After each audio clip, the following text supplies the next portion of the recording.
സന്തോഷ് വർക്കിക്കെതിരെ കൊടുത്തിട്ടുണ്ടായിരുന്ന കേസിൽ സന്തോഷ് വർക്കി ഇപ്പോൾ അറസ്റ്റ് ചെയ്തിട്ടുണ്ടെന്നുള്ള വാർത്ത റീസെന്റ്ലി എല്ലാവരും അറിയുകയുണ്ടായി. അപ്പൊ അതിനെ പറ്റിയിട്ട് ആ. മാമിന്റെ സ്റ്റേറ്റ്മെന്റ് എന്താണ്? അതിനെപ്പറ്റി എന്താണ് പറയാനുള്ളത്? ഞാൻ അറിഞ്ഞു. ഞാന് കൊല്ലത്ത് ഹസ്ബൻഡിന്റെ ഒരു ബന്ധുവിന്റെ വീട്ടിലൊരു ചടങ്ങുമായിട്ട് നിൽക്കുകയാണ്.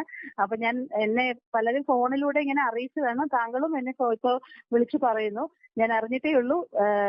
എന്തായാലും ഒരുപാട് സന്തോഷം. അയാളെ അറസ്റ്റ് ചെയ്തതിൽ ഒത്തിരി സന്തോഷം. നിയമ നടപടികളുമായിട്ട് മുൻപോട്ട് തന്നെ പോകും. മുൻപോട്ട് തന്നെ എന്തായാലും പോകുമെന്ന് തീർച്ചയായിട്ടും അതിനുവേണ്ടിയാണല്ലോ നമ്മൾ പരാതി കൊടുത്തത്. പരാതി കൊടുത്തിട്ട് നിയമ നടപടികളായിട്ട് അത് എന്ത് പ്രശ്നം ഉണ്ടായാലും ഇത് നിയമ നടപടികളായിട്ട് നമ്മൾ മുമ്പോട്ട് പോകും.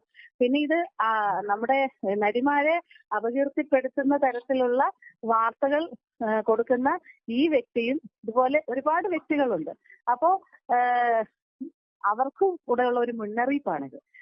കാരണം നമുക്ക് സഹിക്കാവുന്നതിന്റെ അങ്ങ് അറ്റം എത്തിക്കഴിഞ്ഞു.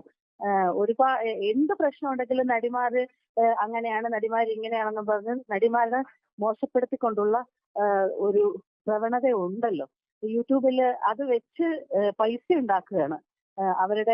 അവരെ മോശമാക്കിക്കൊണ്ട്, നടിമാരെ മോശമാക്കിക്കൊണ്ട്. അപ്പൊ അതിനൊക്കെ ഒരു അറുതി വരണമെന്നുണ്ടെങ്കിൽ ഇത്തരക്കാരെ നിയമത്തിന്റെ മുൻപിൽ കൊണ്ടുവന്നാലേ പറ്റുള്ളൂ. അപ്പോൾ ഇപ്പോ കൊടുത്ത പരാതിയിൽ വളരെ സന്തോഷം, പരാതിക്കെതിരെ പോലീസ് എടുത്ത നടപടിയിൽ സന്തോഷമുണ്ട്, വളരെ സന്തുഷ്ടവതിയാണ് എന്നുള്ള രീതിയിലാണ് നമ്മൾക്കൊപ്പം ചേരുന്നത് അല്ലേ? അതെ അതെ. അവരെത്ര പെട്ടെന്ന് അയാളെ അറസ്റ്റ് ചെയ്തു. അത് മറ്റ് നിയമ നടപടികളുമായിട്ട് ഞങ്ങൾ മുൻപോട്ട് തന്നെ പോകും. ഇവരാരും എല്ലാവരും ഒറ്റക്കെട്ടായിട്ടാണ്. എന്തോ ഇവരാരും മാപ്പർഹിക്കുന്നില്ല എന്ന് തന്നെയാണ് പറയാനുള്ളത്. അപ്പോ നിങ്ങൾ തന്നെ ആലോചിച്ച് നോക്കൂ. അങ്ങനെയൊക്കെ പറഞ്ഞു കഴിഞ്ഞാൽ നിങ്ങൾക്കും ഇല്ലേ അമ്മയും പെങ്ങളും ഒക്കെ? ഈ പറയുന്ന വ്യക്തികൾക്കും ഇല്ലേ അമ്മയും പെങ്ങളും ഒക്കെ? ഞങ്ങൾ ജോലി ചെയ്ത് ജീവിക്കുന്ന ഞങ്ങൾ സ്ത്രീകളാണ്, സാധാരണ സ്ത്രീകളാണ്. പിന്നെ ഞങ്ങൾ ഈ സിനിമ ഫീൽഡിൽ വർക്കും സെലിബ്രിറ്റീസ് ആണെന്നുള്ള ഒരു ഇത് മാത്രമേ ഉള്ളൂ. അപ്പൊ ഞങ്ങൾക്ക് ഉണ്ട്, ഞങ്ങൾക്ക് സ്വന്തക്കാരുണ്ട്, ബന്ധുക്കളുണ്ട്, കുടുംബക്കാരുണ്ട്. അപ്പൊ അവരുടെയൊക്കെ മുമ്പില് ഈ അദ്ദേഹം ഉപയോഗിച്ച വാക്ക്, അദ്ദേഹം എന്ന് പറഞ്ഞാൽ നമ്മളിപ്പോഴും അയാളെ കുറിച്ച് സംസാരിക്കുന്ന ആ ഒരു റെസ്പെക്ട് പോലും അയാൾ ഞങ്ങൾക്ക് തന്നിട്ടില്ല എന്നുള്ളതാണ്. ഞങ്ങൾ കൊടുക്കുന്ന റെസ്പെക്ട്. അയാൾ ഇത്രയും മോശമായിട്ട് ഞങ്ങളോട് സംസാരിച്ചിട്ട് പോലും ഇപ്പോഴും നമ്മൾ പറയുന്നത് അദ്ദേഹം എന്ന് പറഞ്ഞാണ് നമ്മൾ സംസാരിക്കുന്നത്. ആ വ്യക്തി അല്ലേ? അപ്പോ ആ വ്യക്തി ഇതുവരെ അപ്പോ അത്രയ്ക്ക് മാന്യത ഞങ്ങളോട് കാണിക്കുന്നില്ലല്ലോ. ഇയാൾ മാത്രമല്ല, കുറേ പേരുണ്ട് ഇത്തരത്തിൽ നടിമാരെ മോശക്കാരാക്കി യൂട്യൂബിലൂടെ പണം ഉണ്ടാക്കാൻ വേണ്ടിയിട്ട്.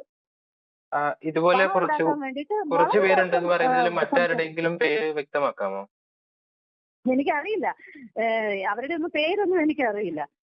എന്റെ സഹപ്രവർത്തകർ വളരെ വിഷമത്തോടുകൂടി ഒരുപാട് പേര് പറഞ്ഞിട്ടുണ്ട്, ഒത്തിരി പേര് പറഞ്ഞിട്ടുണ്ട്. ഇപ്പൊ ഈ പ്രശ്നവുമായിട്ട് ഇന്നലെ ഞാൻ പരാതി കൊടുത്തതിന് ശേഷം ഒരുപാട് എന്റെ സഹപ്രവർത്തകര് വിളിച്ചിട്ട് പറഞ്ഞിട്ടുണ്ട്.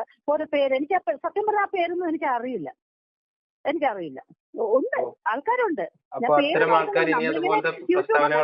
കാണാറുണ്ടല്ലോ, നമ്മൾ യൂട്യൂബിലൂടെ കാണാറുണ്ടല്ലോ. യൂട്യൂബും നമ്മളൊക്കെ സോഷ്യൽ മീഡിയ ഒക്കെ ഉപയോഗിക്കുന്ന ആൾക്കാരല്ലേ. സോഷ്യൽ മീഡിയ എന്ന് പറയുന്നത് ഇതിനു വേണ്ടി മാത്രമുള്ളതല്ല. മനുഷ്യരെ എന്താ പറയാ, മോശക്കാരാക്കി ചിത്രീകരിക്കാൻ വേണ്ടിയിട്ടുള്ളതല്ല. വളരെ നല്ല നല്ല കാര്യങ്ങൾക്ക് വേണ്ടിയിട്ട് ഉപയോഗിക്കാം. അങ്ങനെ പൈസ ഇതിനകത്ത് ജീവിക്കുന്ന എത്രയോ പേരുണ്ട് അല്ലേ? അതെ, തീർച്ചയായിട്ടും.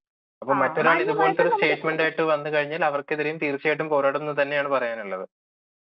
പിന്നെ തീർച്ചയായിട്ടും അതിനെതിരെ ശക്തമായിട്ട് അവർക്കും കൂടെ ഉള്ള മുന്നറിയിപ്പാണിത്. എല്ലാവർക്കും വേണ്ടി ഞങ്ങൾ എന്ത് ചെയ്തിട്ടാണ് ഞങ്ങൾ ഇങ്ങനെ ഈ നടിമാരെ ഇത്ര മോശമായിട്ട് പറയുന്ന? ഞാൻ ചോദിച്ചത്, അവരുടെയൊക്കെ വീട്ടിലില്ലേ സ്ത്രീകൾ? അവർക്കും ഇല്ലേ?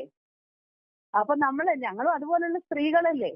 ഞങ്ങൾക്കും ഈ സമൂഹത്തിൽ ജീവിക്കണ്ടേ? ബന്ധുക്കളുടെ ഇടയിലൊക്കെ ജീവിക്കണ്ടേ? ഞങ്ങളെ ഒരു വല്ലാത്ത കണ്ണുവെച്ച ആൾക്കാര് കുറച്ച് നാളായിട്ട് നോക്കുന്നത്. അത് ശരി, നീയൊക്കെ ഇതായിരുന്നല്ലേ, നിന്റെയൊക്കെ കുറിച്ച് ഇങ്ങനെയൊക്കെയാണ് പറയുന്നത്. ഇന്ന തരത്തിലാണ്. ഞാൻ സത്യസന്ധമായിട്ട് പറയുകയാണ്. വളരെ സന്തോഷം മാം. ഉറപ്പായിട്ടും വളരെ സന്തോഷം മാം. ഉഷ ഹസീന മാം നമ്മളോടൊപ്പം ഈ സാഹചര്യത്തിൽ ചേർന്നതിന് വളരെ സന്തോഷം. Thank you so much.